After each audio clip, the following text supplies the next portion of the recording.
A very weird thing is happening right now in Washington, D.C., and it's a thing that I'm not quite sure why it's happening, but it is happening nonetheless. And that is that some very conservative Republicans in the Senate are now coming out as more progressive than the Democrats in the House of Representatives.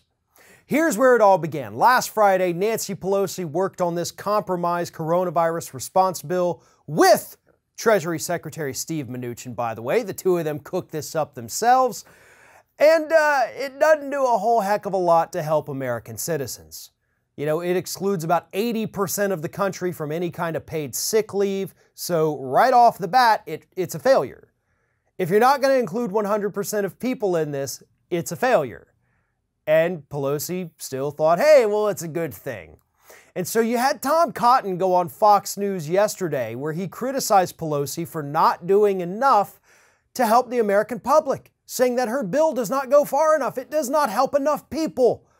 And we can't have that in this time of crisis.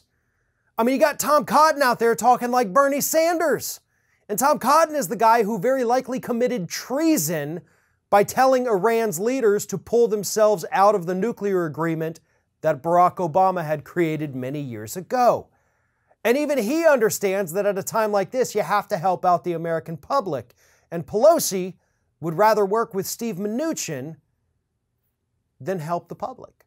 Then, of course, yesterday you had Mitt Romney coming out and saying that we need universal basic income, UBI. We need to start issuing checks, $1,000 apiece, to American citizens. That's the way we're going to get through this. Everybody needs $1,000 per month until we can get this problem solved so the economy doesn't crash. And then, in response to Mitt Romney, you had Democrats, particularly Brian Schatz, Democratic senator from Hawaii, who came out and said, now hold your horses there, Mitt. We can't just give everybody $1,000 a month. What about the people who don't need it? What do we do about that? We've given them $1,000 and now they don't even really need it. We've got to have some kind of, thing to figure out who needs it the most. We've got to help the really needy. Basically, what Schatz is telling us is we got to have means testing. So if you make a certain amount of money per year, if it's over the threshold, you're not going to get that emergency UBI payment that even Republicans are wanting everybody in this country to have. At this very moment, we have very horrible, very conservative Republicans in D.C.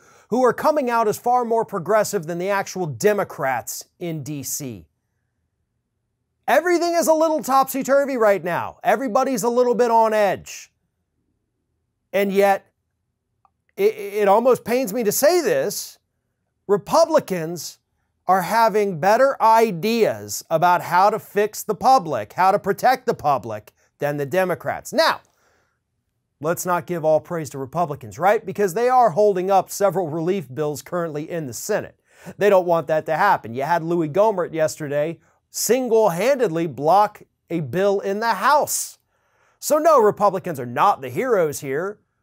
But unfortunately, neither are Democrats. And in this time of crisis, in any time of crisis, the one thing the public desperately needs is a hero. And unfortunately, no one has risen to that occasion.